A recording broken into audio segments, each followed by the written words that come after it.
All right, this will be the last one, man. This is the last fantasy lacrosse one for the year. We're gonna probably go over the championship game, and then that'll be that for lacrosse until pretty much, I guess, the college draft, college, and maybe the next entry draft as well. But who knows if there's gonna be really like entry drafts anymore either, because now there's no more like new season type of things unless they add another team. But I think they're gonna stick with this. I don't think they're gonna add another one. Um, Paul Rabel retired, just out of the blue, kind of. He's done after 14 years. Obviously, a phenomenal career.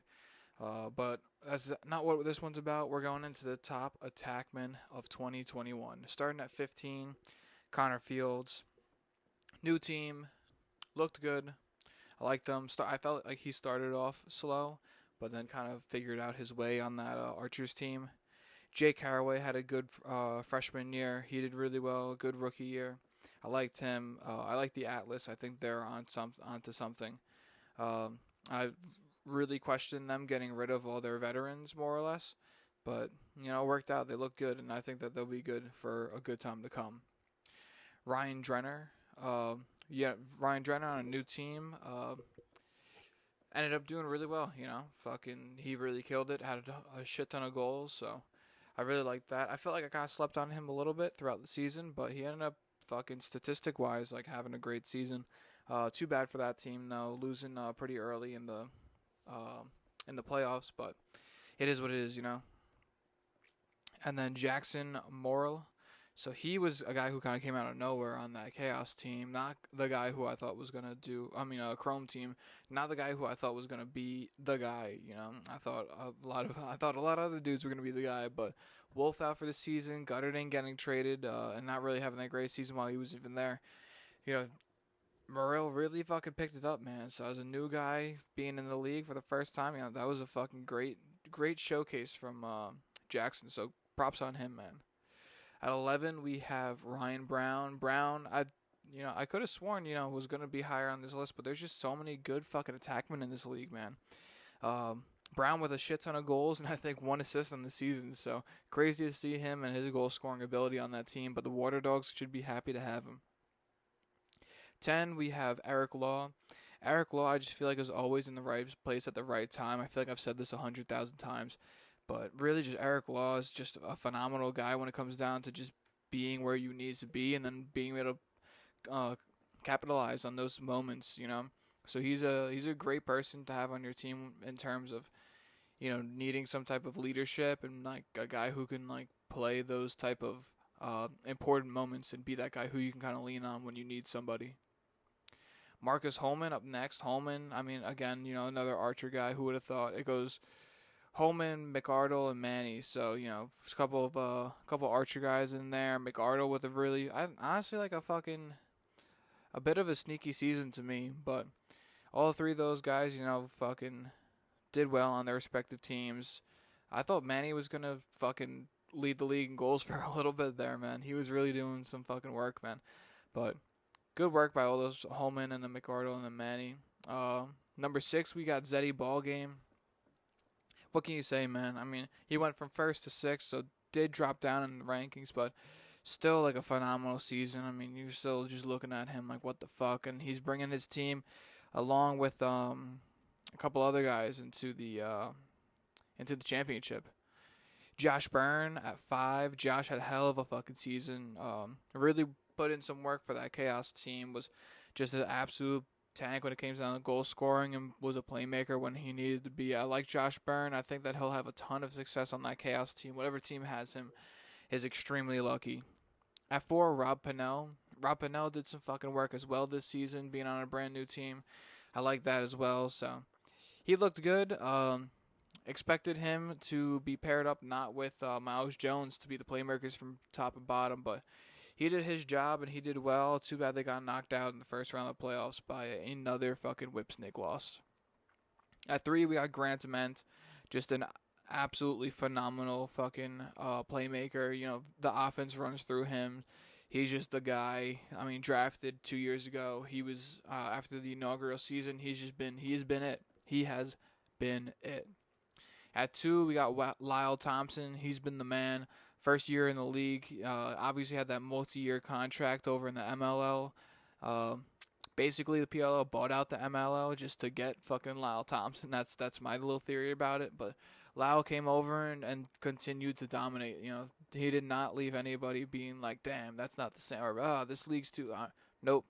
Lyle came over and said, nah, man, like this is it. Like, and especially left on an interesting note where he had a dub game, like just nothing, and then came back the next game and just absolutely fucking fired him. And then we got Jeff Teat at number 1. I know that might be a bit of a sleeper on some guys, but I think Jeff Teat, just statistic-wise, is the man. He had just as many points as anybody else with 2 less games played. Lyle had about the same amount of points with 2 more games played. So that just shows how good Jeff Teat was, man. Missed the first 2 weeks and then just ended on a fucking tear. So that's why I love that fucking team, man, with Caraway, Law, Cockerton, T. I want to say Bucaro's still on that team. Yeah, Bucaro, Costabile, CVR, fucking Trevor Baptiste, man. I mean, that fucking, the ability to win faceoffs and go down and have an elite offense is unreal. A little bit of goaltending dismay this year, floating in between those 2 goaltenders, but their consistency was in Jeff Teat. Someone who I know most people might be like, hey, what the fuck, is Matt Rambo. Matt Rambo's not on this list because it's not who is the best player in the league. It is who was the best fantasy player. And while if clutchness were categorized and quantified in points, then yeah, he'd probably be number 1 just out of that. Moving on to midfielders. At 15, we got Mikey Schlosser. A bit of a hit or miss guy all season, but he would come through with a hat trick and next game not get any goals. So a little hard to predict there, but yeah, he had a good season with the Water Dogs. At 14, we got Ryan Ambler. Again, another guy. Who would have thought another Archer guy on this fucking list, man? But yeah, he had a good season. Nothing too crazy though. But I thought that he played well overall. There's a lot of ball to go around there, so Ryan Ambler definitely came through with what he could. At 13, we got Mike Chanenchuk. Expected a little bit more out of him this season, but still, they're going to a fucking championship, so at that point, it is what it is. Channy did come through with a couple of 2-pointers because he's that 2-point king. I expected a few more, but doesn't always roll that way. They're getting a bunch of dubs though, so that's all that matters to them, at least, not fantasy wise.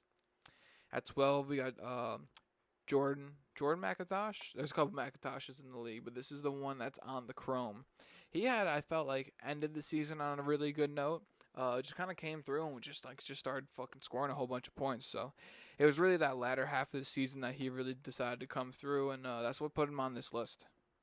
At 11, we got Dane Smith. Dane Smith, I've liked from the beginning. I like the Smiths, him and Brad. We'll get to Brad in a moment. But Dane Smith, again, paired up with that Burns, he's up top and is able to not only be a playmaker but a goal scorer. So he is an overall very well-rounded player. I believe he's the Canadian line out there. So I like Dane Smith, and I would love to have him on the fucking Redwoods, man. Him and Josh Byrne. I just really do like those guys. If I'm gonna buy a jersey, it's gonna be one of those guys. If it's not a Redwoods guy. At 10, we got Connor Kelly. I believe Connor Kelly is on a new team. I believe he went to the Archers. I know he's on the Archers.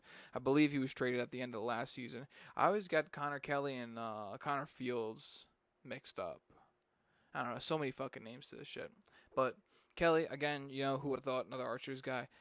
Great season though, again, it's when it comes down to that fucking ball place or ball time of possession, I guess, for each person, it's tough, but you get it done when you can, and that team is not short of goal scorers, let me tell you. At number 9, we got Jules Hendenberg going from attack to midfield this season. He did really well, responded very well, had a couple of dub games, but ended up ending on a very good note. And expect that to continue.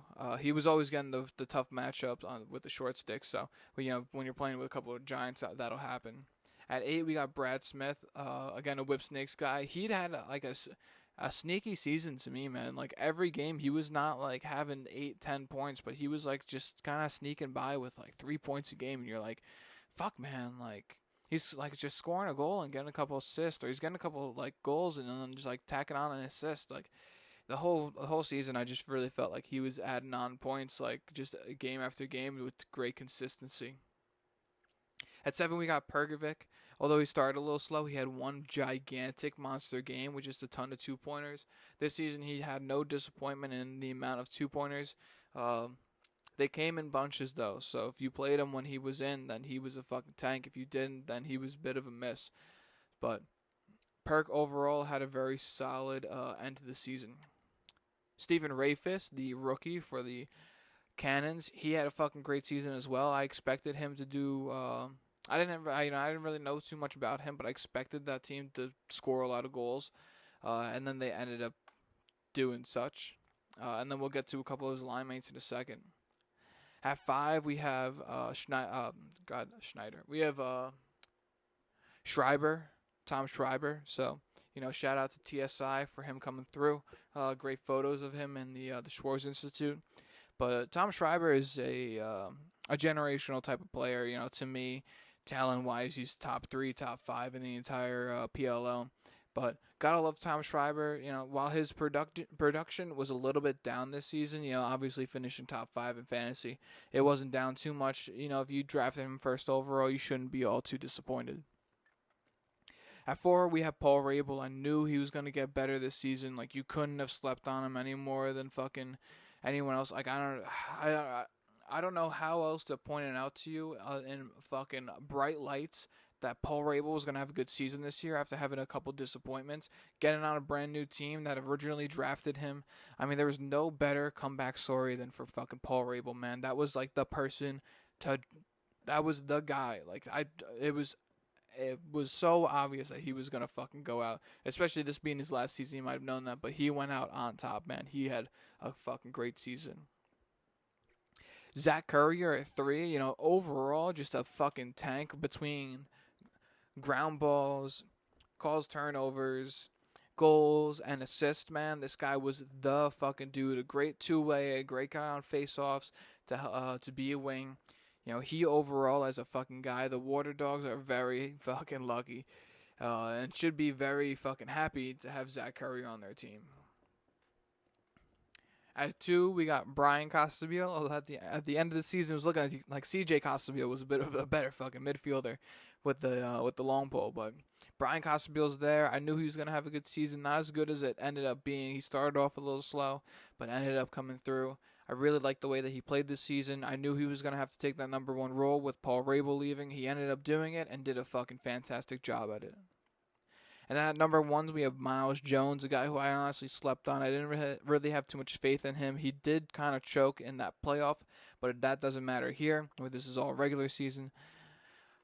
It is disappointing to see him go out the way that he did, but that doesn't dismiss the fact that the rest of his season was absolutely ecstatic. He was a great playmaker. He's usually that big body run-through guys type of thing, but Miles Jones ended up just doing like a great fucking job at being like that top the playmaker from top down.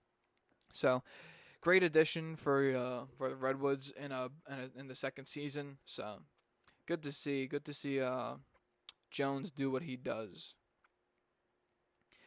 Moving on to top faceoffs of 2021, we got at 8 Reisman. I mean, there's not too much to say there. Traded pretty early in the season and then ended up just making it. Had some good playoff performances, though. I got to give that to him. At 7, we got, I'm bad at fucking blank. Stephen Kelly, there we go. So many fucking Kellys in this league, man. But Stephen Kelly came at 7. He started off a little bit higher, but then, just percentages-wise and amount of ground balls, just got to put him at 7. Although, honestly, not as bad of a season as it looks.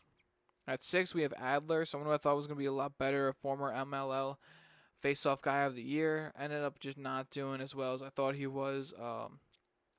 And yeah, he just ended up at 6. At 5, we have Farrell. I felt like no one really ever fucking heard from him this season. Just not too much going on. Good amount of ground balls, but not the greatest season out of him, but at 5, not too bad either. You're not losing games, but you're not winning games either. At 4, surprisingly, we have Jake Withers. Had a fucking good season. I did not think this at all. But yeah, he ended up going to the Water Dogs and having a really good fucking season, man. So good for him, man. I gotta tell you, good for him. Like, it is nice to see another dude come out who no one, at least me, didn't think that was going to do. I didn't think that he'd be top 5, let alone the 4th best in the league. And at 3, this is just a completely different tier from here on out. Nardella, bit of a down season, but when you're below these other 2 guys, it's a good season. Yeah, I mean, how are you going to come back off of a 72% season and then top it? It's tough to do. It's just not really feasible at some point. And then 2, we got Trevor Baptiste. Definitely a bounce back from last season. Not the greatest season. And then season 1 in the PLL. Yeah, he was the shit. So good for him, man. Bouncing it back a little bit. And number 1, TD Erlin. Coming out of the college draft. Unfortunately getting hurt at the end of the season, which really stunk for the Redwoods. But they really needed somebody after losing Gorelian. And then not really having another dude. They had like Perjunction or something. I don't know how to pronounce his name. They had Greg P. And he really wasn't it. So then they got TD. And TD went to Albany. I've seen him fucking torch the Stony Brook Seawolves. And live and in person. So it was good to see him do that on my side this time. And I really appreciated it. On to the top goaltenders. At 8, we have Concannon and Calaruso. So they more or less split this season. I don't know if it was from injury or just because Concannon wasn't doing well. But overall, save percentage, amount of saves and goals against, just not looking good. Byrne at 7, which was very surprising to me. Just didn't make a lot of saves this season. Just gave up a lot of goals.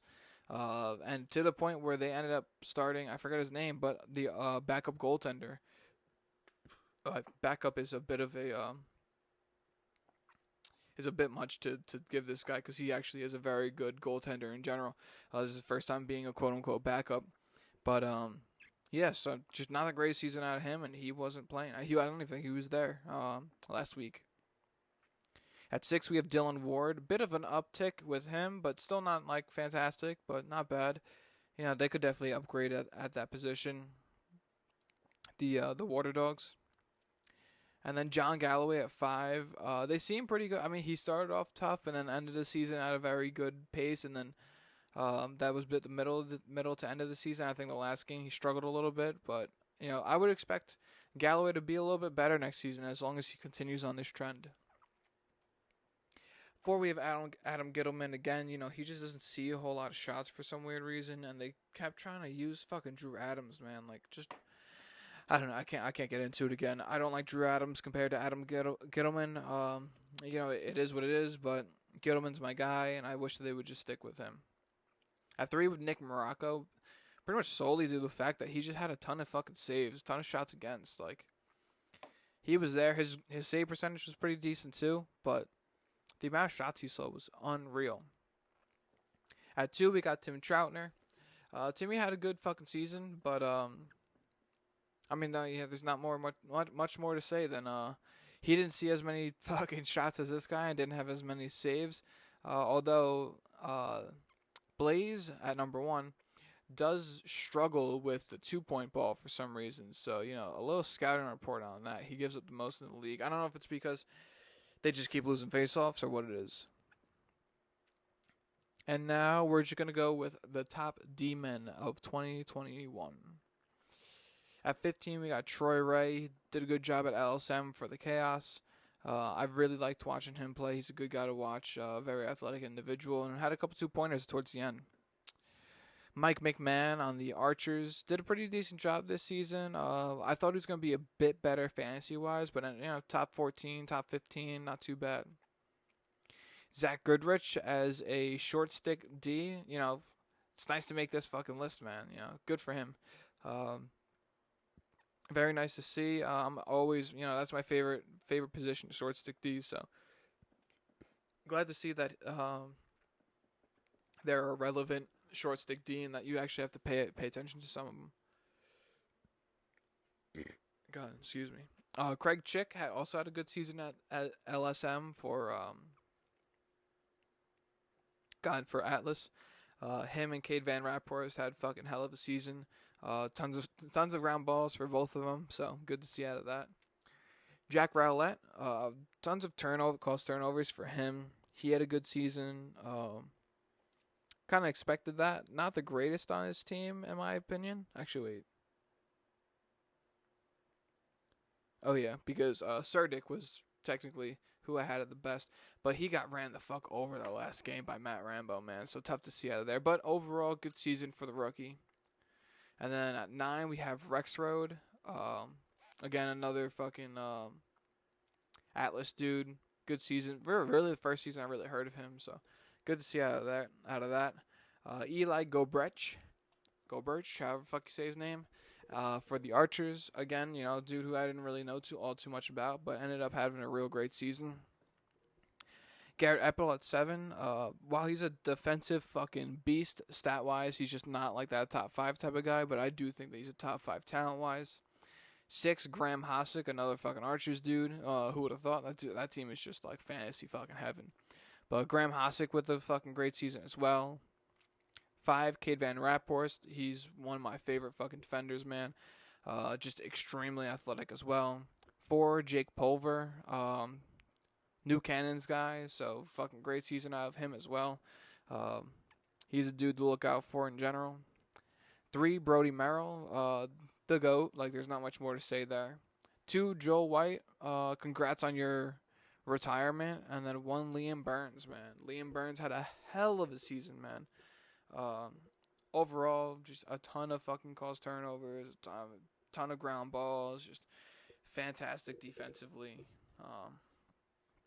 Yeah, just fantastic defensively, and that's about it, man. That's the fucking list. So, thank you for everyone for who fucking listens to this shit. Recent shout out to Jimmy D Iguano for fucking putting this on his Instagram story. I appreciate it if you're listening, man. It means a lot that you listen to this. I don't know why you listen to it, but I really do appreciate it, man, because I like putting these out. And then next season, I hope to have a guest, week-to-week guest. Me and Chrissy Beats have been doing podcasts over in his place for some fantasy football stuff. I'm probably going to continue on this channel, but with some album reviews, probably a weekly album review, probably every Sunday. And, yeah, that's about it, man. So, fucking everyone have a good week, man. Whatever you're doing, keep doing it, keep grinding. Make sure that you're doing well. Make sure your family does well. Make sure your loved ones are doing well. And don't give a fuck what anyone's telling you. Do you and fucking love yourself.